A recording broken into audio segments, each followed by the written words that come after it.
Chapter 65. It took the distracted teens longer than they would have liked to admit to catch on to what the beast was doing. However, as soon as they figured out what it was doing, they acted. There was no need for them to spend any time talking over a plan at this point. The loud clapping of the butt-like cheeks played dual parts for the beast. They tended to fascinate their prey, and were also a signal to the rest of its monkey troop. While their target was busy staring at the smooth cheeks spanking together, they were busy being quietly surrounded.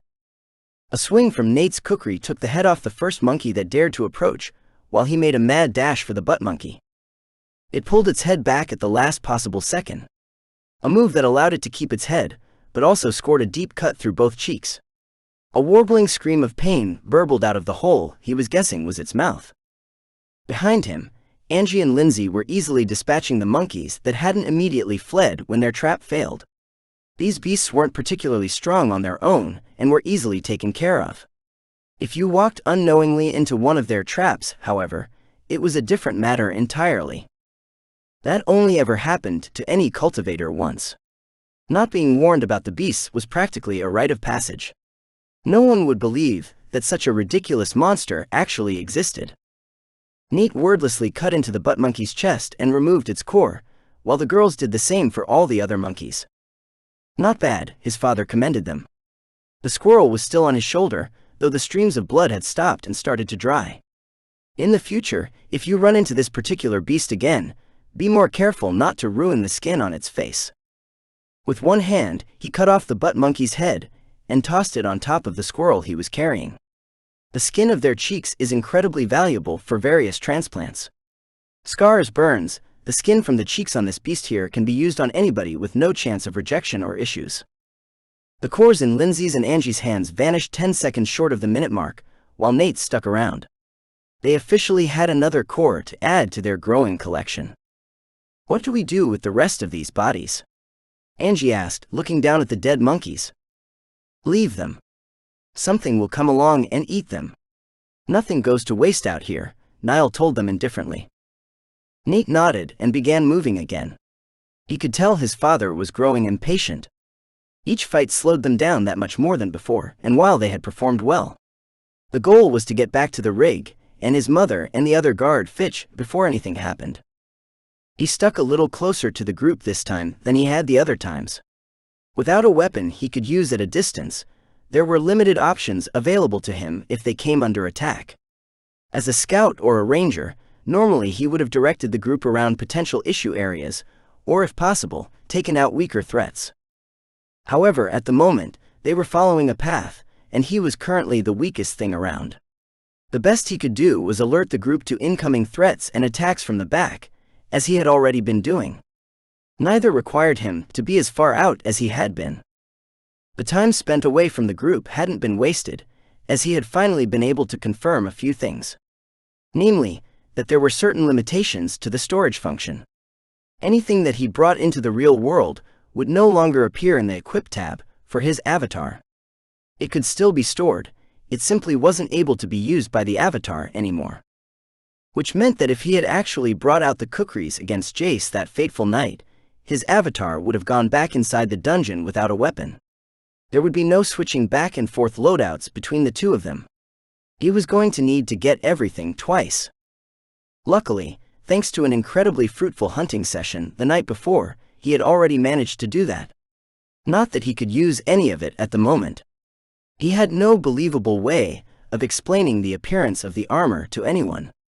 It was the same for the crossbow that he desperately wanted to use.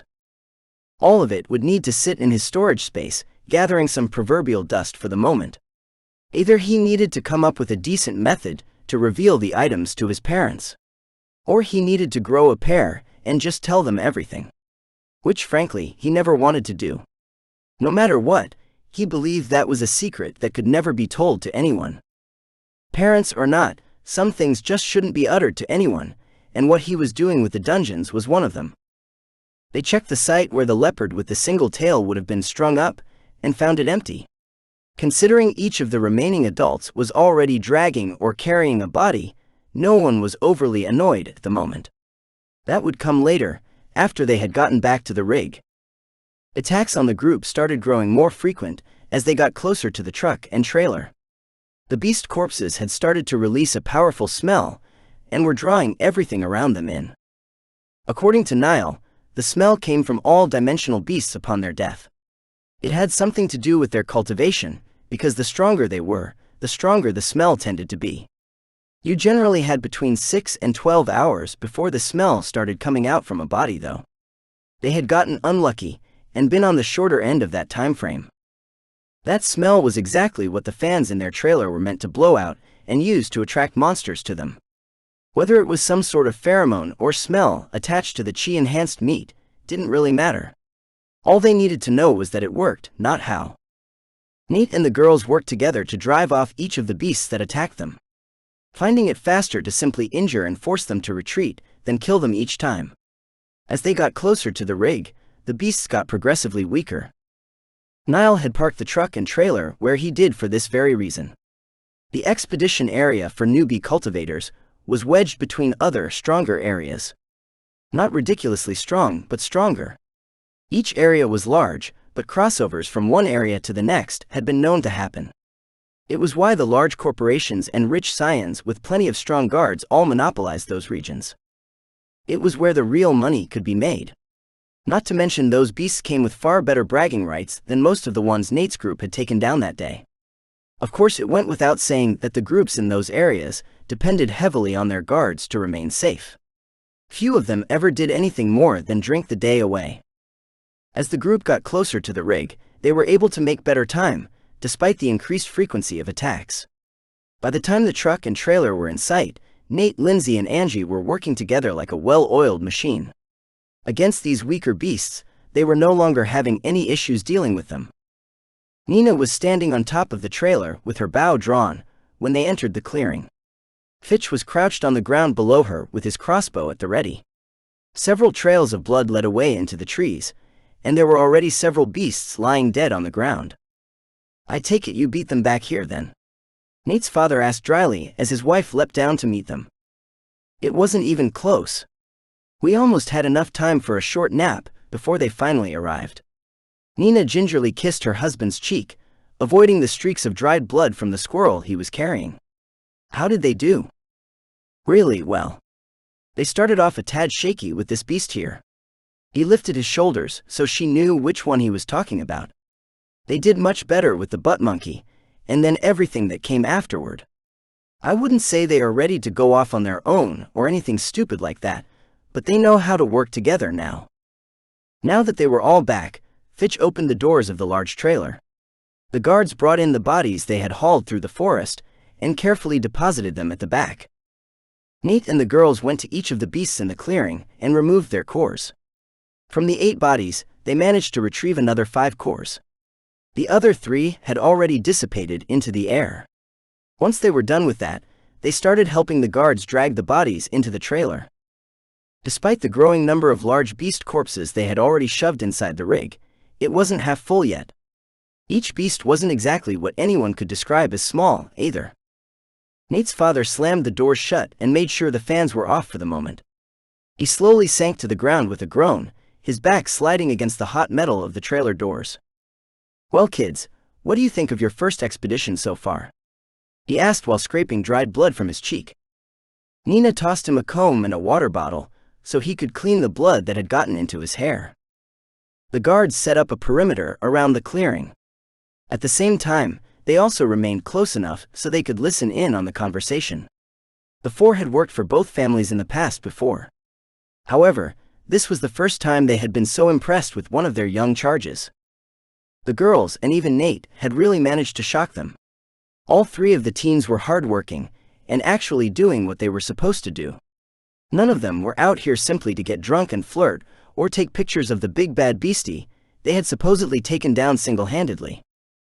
Nate watched as Angie cleaned some flecks of blood from her blade, and Lindsay wiped down the haft of her halberd. He took out his own blades and began inspecting them for damage and cleanliness before answering his father. "It's different from what I was expecting, that's for sure.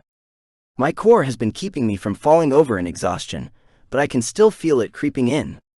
Then there are the constant attacks from the beasts." He shook his head. "That is vastly different from what I was expecting."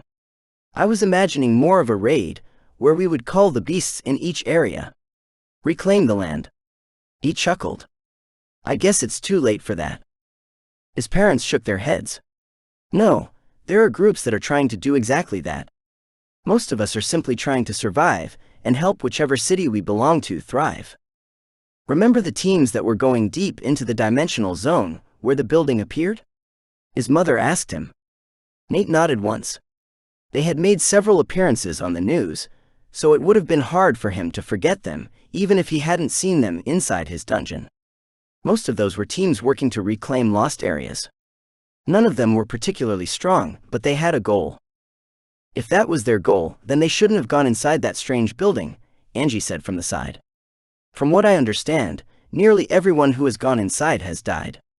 There are warnings outside the place, and they have all been ignoring them. Frankly, I can't help but think they are getting what they deserve. Lindsay nudged her and shook her head. Don't go too far, Angie. Those are still people and their lives that you are talking about. I know that. She snapped. The girl took in a deep breath and let it out slowly. Sorry, but they are responsible for their actions. They are the ones who chose to disregard the posted warnings that were put there. We still don't know who even built the place. However, it is obvious that the number of beasts coming out of the portal has slowed dramatically since its appearance. What if the building's creator decides to take it back because of their interference? Instead of helping, they're simply making things worse. Angie finished with a shout. The clearing was silent for several long moments as everyone turned to stare at her.